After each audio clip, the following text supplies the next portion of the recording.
Hello，大家好，我係 Wing，歡迎大家收睇我嘅 channel。上一集呢就介紹完華發雙都，今集呢要介紹嘅景點呢就係位於華發雙都附近嘅北山大院，以及酒店附近嘅下灣夜市。由華發雙都呢行去北山大院呢，正常人呢就大概15分鐘，輪椅嘅話呢，因為要兜路嘅關係啦，所以呢都行咗20分鐘。人行嘅話呢，可以行呢一條呢樓梯嘅隧道，行前少少呢就會有一條斜路嘅隧道嘅，不過呢就超多電單車上上落落，所以呢都有啲危險，而且呢條路好窄，所以呢建議輪椅人士呢都係行返條大路呢會比較安全少少。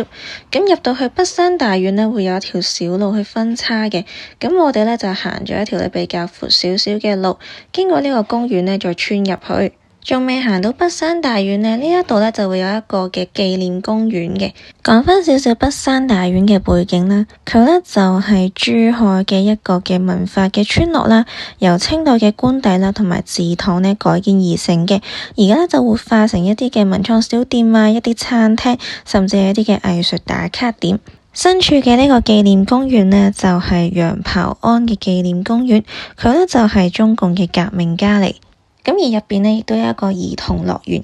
咁成個公園呢嘅格局呢都好新淨。穿過咗公園之後呢，隔籬呢就係北山大院啦。咁入邊呢，全部呢都係一啲嘅巷仔嚟嘅。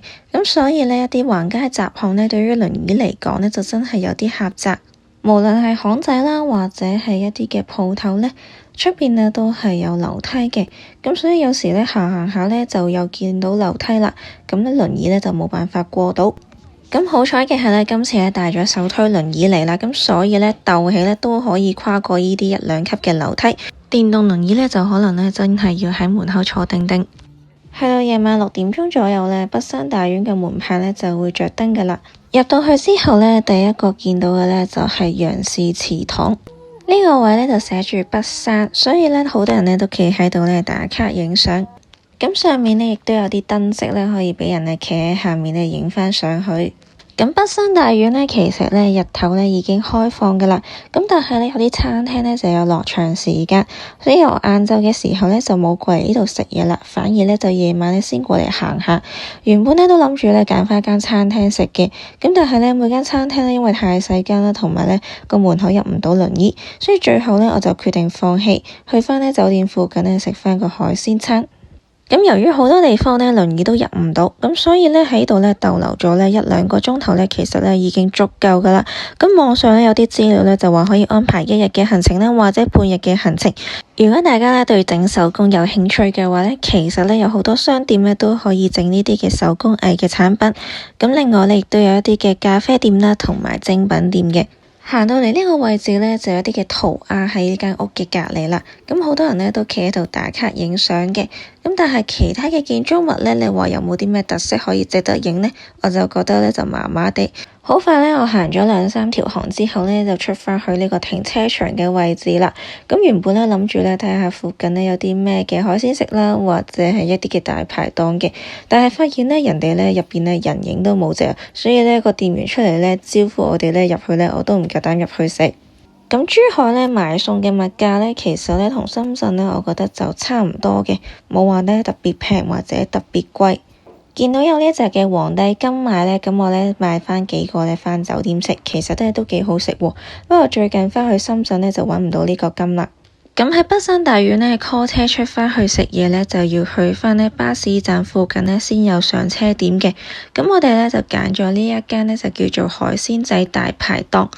咁見到呢喺大眾點評呢都有呢介紹呢一間餐廳，咁但係評分呢就唔算話太高，因為呢我怕評分太高嗰啲餐廳要等位，咁就所以呢最後就揀咗呢一間嚟食啦。門口位置呢就有海鮮區，咁我可以自己揀返呢想食咩嘅海鮮。咁揀完海鮮之後呢，職員呢就會問你呢想點樣煮呢啲嘅海鮮。咁鋪頭入邊呢就總共有2層嘅。一家大細嚟食嘅話呢，上面樓上呢就有包房可以坐，咁下面呢就主要呢都係做一啲嘅4、5人台。咁我哋呢就總共呢點咗4樣嘅菜，咁包括呢就係枝竹炆羊肉啦、勝瓜啦，同埋呢椒鹽紅蝦，仲有呢一碟黃金糕。咁喺大眾點評入邊買呢，只需要1蚊。咁其實有啲小炒呢，我就感覺上呢，就覺得麻麻地好食啦，我呢應該唔會再嚟呢一間食噶啦。咁喺上邊呢就有洗手間嘅，咁但係就要行樓梯，輪椅呢就入唔到去啦。咁埋單呢就係159蚊，再加1蚊喺大眾點評買嘅黃金糕。大眾點評入邊呢有啲100蚊嘅代金券嘅，我嗰陣買呢就係92蚊代100蚊。不過呢啲價錢呢就成日都會變，所以大家呢都可以留意翻最新嘅大眾點評價錢。食完晚飯之後呢，就差唔多呢夠鐘呢，下灣夜市會開檔啦，所以呢，我哋呢就搭車呢去到下灣夜市，咁大概呢9點半左右呢，就係呢啲嘅人流啦。咁因為呢啲檔主呢仲未可以出嚟啊，咁究竟大家等啲咩呢？真係等開檔喎。咁好多香港人都企住喺度呢望呢，究竟點樣叫做開檔呢？原來呢，搭正呢9點9，所有嘅檔主呢都會衝出嚟爭位啦，同埋擺凳嘅。咁我哋輪椅呢本身排喺下面呢一層啦。之後啲檔主呢已經衝近我哋嘅身邊啦，所以呢，我哋呢都即刻褪後，車翻部輪椅呢上翻行人路啊！但係行人路呢其實都好窄噶，所以建議呢輪椅人士嚟睇開檔嘅話呢，真係呢要上定去行人路度睇，唔好呢學我哋咁樣企咗喺下面，咁呢真係好難去褪翻上去行人路度企噶，因為呢其他人呢都已經企到冇位啦。開檔嘅過程呢，其實5分鐘都冇啊！所有人呢推住架車呢，拉翻啲台啊、凳啊，衝出嚟，咁呢，其實呢就已經係叫做開檔噶啦。咁好多香港人都話：咦，原來咁樣就已經叫做開完檔噶啦。呢個感覺呢，同我喺泰國呢見到夜市開檔呢都有少少分別嘅。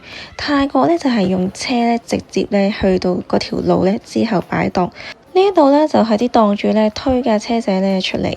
開咗凳之後呢，啲檔主呢已經不斷去拉客啦，叫人快啲坐低啦，坐低啦咁。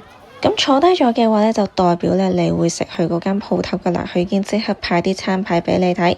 咁每一檔呢，其實佢都劃分咗唔同嘅台嘅，咁所以大家呢都要去翻呢你想食嘅鋪頭去坐啦。咁我對夜市嘅嘢食呢，其實係麻麻地嘅，咁所以食完飯行到過嚟呢，見到有糖水店，咁所以呢，就入咗去食啦。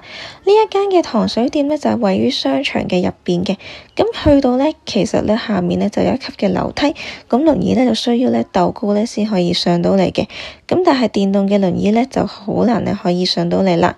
咁好彩啦，嚟到嘅時候呢，就有張台，咁可以呢掃碼呢落單嘅。咁我呢就嗌咗一碗紅豆雙皮奶15蚊，跟住以為呢芒果咁樣分開嗌會多啲啦，原來係會少啲㗎。呢一碗呢就係椰汁西米露就10蚊，咁所以 total 呢夾埋呢個椰汁西米露再加芒果呢都要15蚊。咁最後呢就嗌到一碗呢就海底綠豆沙，就係7蚊雞人民幣，咁就中規中矩啦，咁就味道都還好嘅。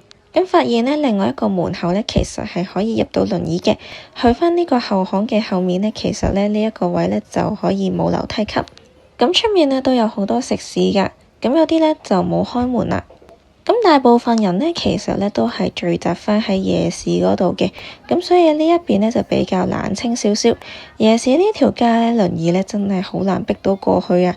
咁左右兩邊呢都有食肆嘅，感覺呢就同台灣差唔多。行完夜市啦，都差唔多夠鐘呢，返去酒店休息啦。沿路返去酒店呢，其實呢都有好多嘅障礙物啊，因為呢啲單車呢隨處泊啦，泊到呢行人路呢都冇得行。咁有人呢就好好心啦，幫我哋呢逐日搬開啲單車呢，我哋部輪椅呢先可以過得到。